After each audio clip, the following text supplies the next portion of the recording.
nimundaka nimundaka nimundaka nimundaka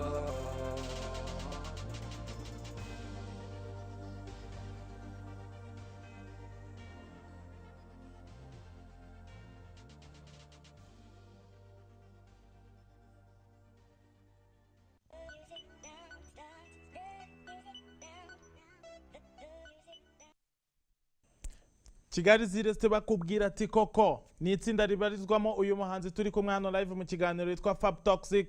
Wabonye Kigali Zireste kunara abifunzi, wabonye amawati bambaye abana bazi kwambara n'abana b'i Kigali koko. Niba ushaka kwambara neza nkabo nawe nakundi wabigenza no kunyarukira hara mu mujyi ni hara kwa Rubangura ugahita uhamagara cyangwa se ukajya mu iduka ry'umugabo witwa Will Be Made yakwambika nk'uko ubonye Kigali Zireste yambaye, ubundi ukambara ukaberwa. Ako ngako karagaciyemo Fab kugira ngo abantu nabo babashe kwambara, ariko muri abifunzi ubwira